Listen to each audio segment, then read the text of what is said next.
बिस्मिल्लाहिर्रहमानिर्रहीम अस्सलाम वालेकुम। Construction guide by Asim Minhas में खुश आमदीद। आज की इस वीडियो के अंदर हम बात करेंगे कि ब्लॉक्स के क्या फ़ायदे और क्या नुकसानात हैं। इसके साथ साथ ईंट के जो अपने फ़ायदे और नुकसानात हैं उन दोनों के दरमियान कंपैरिजन करेंगे कि ब्लॉक्स और ईंट के दरमियान जो फ़ायदे हैं और जो नुकसानात हैं उनको हम तफसील के साथ आज डिस्कस करेंगे। तो वीडियो की तरफ जाने से पहले आपसे गुजारिश है कि अगर आपने अभी तक इस चैनल को सब्सक्राइब नहीं किया तो बराए करम से सब्सक्राइब कर दीजिए, और अगर वीडियो अच्छी लगे तो बराए करम से लाइक और शेयर ज़रूर कर दीजिएगा। सबसे पहले नंबर पर अगर बात करें तो देख लेते हैं ईंट और ब्लॉक के वज़न को।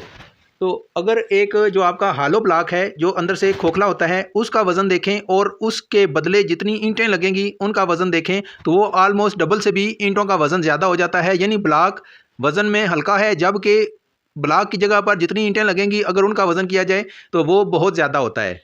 इसके अलावा जो ब्लॉक है उसमें अगर आपने किसी कंस्ट्रक्शन को जल्दी करना है, आप चाहते हैं कि फ़ौरन घर की या दीवार जो आप बना रहे हैं उसकी तामीर हो जाए, तो उसमें ब्लॉक आपकी बड़ी हेल्प करेंगे और बहुत ही कम मैन पावर लगेगी और फ़ौरन आपकी दीवार देखते ही देखते जितनी आप बनाना चाहेंगे वो तामीर हो जाएगी।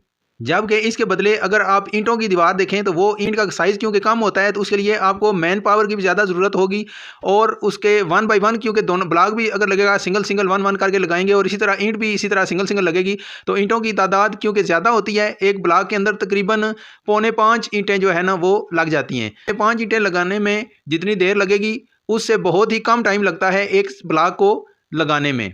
और इसके अलावा अगर आप देखें तो ब्लॉक में ये जो है ना पानी कम जज़ब करता है, जिसकी वजह से आपको कंस्ट्रक्शन के दौरान ये फ़ायदा है कि आपका पानी का इस्तेमाल भी कम होगा। जबकि ईंट की आपको जब भी आप लगाएंगे तो आपको उसकी अच्छी खासी तराई करनी पड़ेगी और तब ईंट जो है वो चुनाई के लिए रेडी होती है और फिर वो चुनाई को मजबूत करती है। अगर ईंट भी आपने बगैर तराई के लगाई या कम तराई से लगाई तो वो चुनाई इतनी मजबूत नहीं होगी।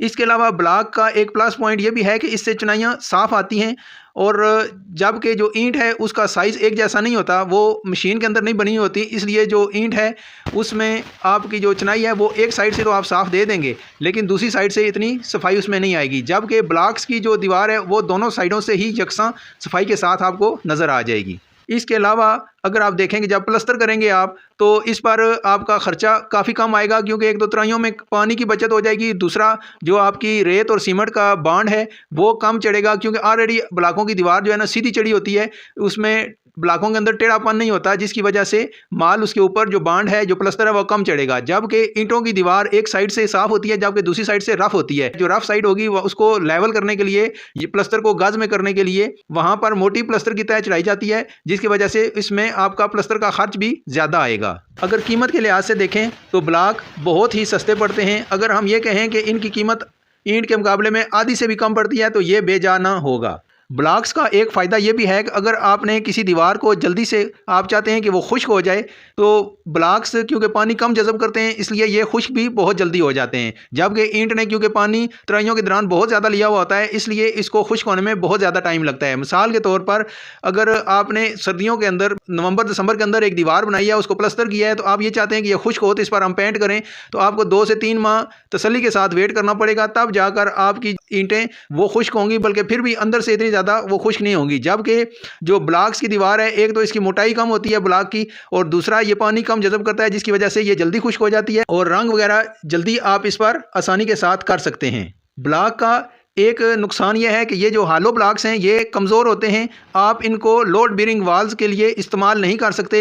यानी वो दीवारें जहाँ पर आप बीम कॉलम वगैरह नहीं डालते वहाँ पर ये आप इस्तेमाल नहीं करेंगे, बल्कि जो फ्रेम स्ट्रक्चर होगा मिसाल के तौर पर जहाँ पर आपने प्लिंथ बीम दिया है, कॉलम्स दिए हैं और ऊपर टाई बीम वगैरह दिया है, वहाँ पर आप इनको इस्तेमाल कर सकते हैं, क्योंकि इनके अंदर वज़न बर्दाश्त करने की ताकत कम होती है। जबकि इसके मुकाबले में अगर ईंट को देखा जाए तो वो आप लोड बेरिंग स्ट्रक्चर के अंदर भी ईंट को आसानी के साथ इस्तेमाल कर सकते हैं, क्योंकि ईंट के अंदर वज़न बर्दाश्त करने की ताकत बहुत ज़्यादा होती है बनस्बत हालो ब्लॉक के। बीम्स या कॉलम इस्तेमाल नहीं करने और ब्लॉक्स की दीवार बनानी है तो फिर आपने ठोस ब्लॉक इस्तेमाल करना है, और कोशिश ये करनी है कि उसमें भी आप आर्डर पर ब्लॉक बनवाएं जिसमें सीमेंट वगैरह ज़्यादा डला हुआ हो और ज़्यादा उसके अंदर मजबूती हो।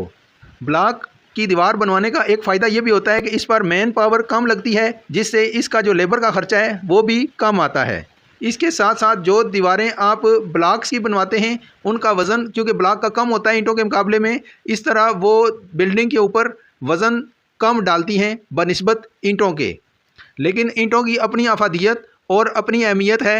ईंट बेशक वज़नी होती है लेकिन वो मज़बूत होती है, पायदार होती है और लोग इसको बहुत ज़्यादा पसंद करते हैं। ये थी वीडियो ब्लॉक्स और ईंट के दरमियान कंपैरिजन की। अगर आपको ये वीडियो अच्छी लगी है तो बराए करम इसे लाइक और शेयर कर दीजिए, और अगर चैनल पर नए हैं बराए करम चैनल को सब्सक्राइब कर दीजिए। नई वीडियो में नए टॉपिक के साथ दोबारा आपकी खिदमत में हाजिर होंगे। अपना बहुत सारा ख्याल रखिएगा। अल्लाह हाफिज़।